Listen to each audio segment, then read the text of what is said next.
What's up guys, it's Flaws, and in this video we're going to be taking a look at how to make you into a better FPS player. There's just so many different ways that people don't think about on how to improve their game, and we're going to go through all of them, so stay tuned. The first thing we're going to talk about is aim and crosshair placement. They go hand in hand because as long as your crosshair is in a good spot, your aim will seemingly become a lot better.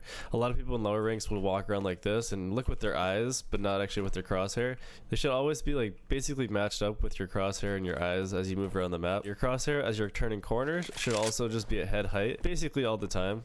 And pre-aiming is when you're turning corners and you have your crosshair already placed from the wall to where that person's most likely to be. If you kind of put all these together, you should get a lot more kills just walking around the map because people are going to be slower doing this method. But if you pre-aim every angle as you're clearing out, it's going to be a lot easier to take sights and stuff because even the people holding aren't really thinking about this at lower ranks, but as higher ranks kind of come along, people are going to be quicker to kill you and you have to be quicker back to kill them. The next thing we're going to talk about is recoil. That's one of the most important things in just about every game.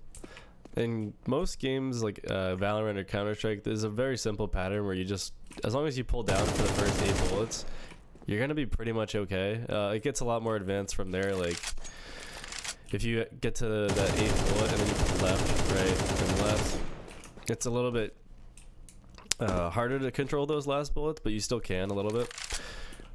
So if someone's coming out long here,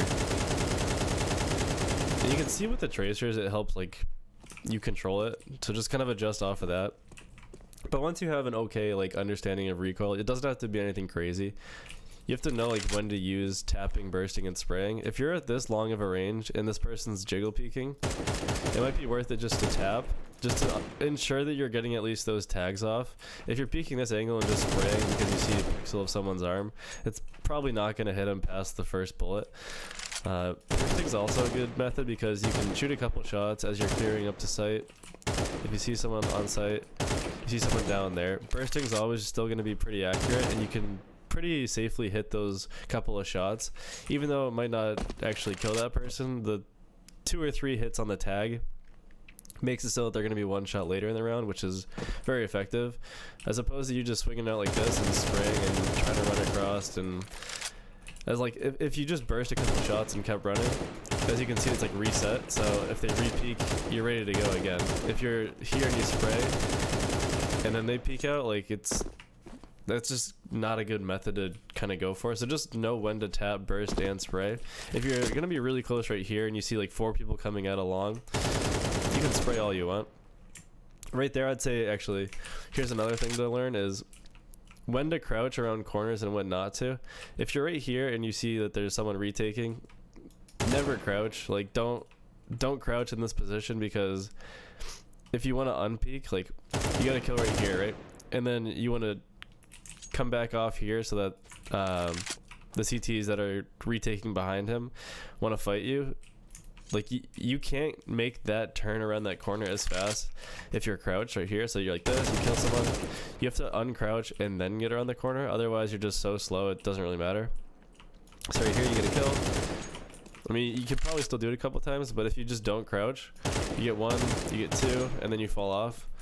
It's just so much safer. A lot of people make this mistake as well, so just kind of keep these in mind as you're playing your games. Now let's talk about movement. If you're gonna get a kill from a position like this or like this, it's a lot easier for the person behind them to just trade you if you don't move. So if you get a kill here, you might want to move like here, play an off angle. Maybe you're playing in the site and you get a kill like here, you can peek this side now, back to this side here. Same goes if it's like a 1v2 or something and there's 2 people cat. Maybe you get a kill here. You might have a timing where you can cross over to here and that person still thinks that you're on site. So then they peek out, they're still swinging sight. You're playing here just holding, and you get the freest kill of your life because they're just looking on sight and they have to adjust their crosshair like across the entire part of the site to kill you, which in that time frame you should be able to get that kill. Just kind of work with like what you would not want to happen to you if you were in the other person's shoes. That's kind of how you clutch a lot of rounds as well. If you think that someone knows where you are, move your position. If you think that they're going to pre-fire you, you can just change up your angle. It's pretty simple stuff, but just kind of keep this in mind as you're playing. It's a lot easier said than done. Now let's talk about probably the least important of the tips here. So sensitivity and crosshair and whatever other setups you want to change on your profile don't really matter at the end of the day. Sensitivity, my basis is as long as you can move your mouse around your mouse pad and do 180 at least, then you should be fine. Just because if anyone's behind you in a situation, you just want to be able to turn around and snap to them. Anything past that doesn't really matter too much. Don't keep changing your sensitivity thinking that that's going to help. Don't keep changing your crosshair thinking that's going to help. Because like even when you were playing Call of Duty back in the day and they had the same crosshair and the same guns for every single thing, you never complained. But as long as now you can change your crosshair, it's like, oh, that's the problem. No, it's really not. It's just something to kind of be in front of your screen to show you where you should be looking and where your aim should be going with the first couple shots. So don't play into this too much. Sensitivity, just pick one and choose it. If you really do want to have like a basis of how to kind of find your sensitivity, aim at a point on a map and just walk left and right. And as long as you can keep your crosshair close to that point, it should be fine. Just don't play into that too much, and definitely don't change it after a couple of games. Off angles are problematic early round because they're usually one and done kind of situations. Like if someone's up here at an off angle, this is definitely an off angle, but if you get this kill right here, it's very hard to get back to safety because you have to cross all the way through there. So what you kind of like to do is maybe later in the round you put someone up here, or you have a teammate smoke this area off, so if anyone comes through it's an easy kill, and then if anyone else comes through it could also be an easy kill. But if you're playing this early in the round, it's a good chance that you get traded. Same goes for long. If you're playing like somewhere like here, it's definitely an off angle, but if there's multiple people that are coming out, it's hard to get to safety right here.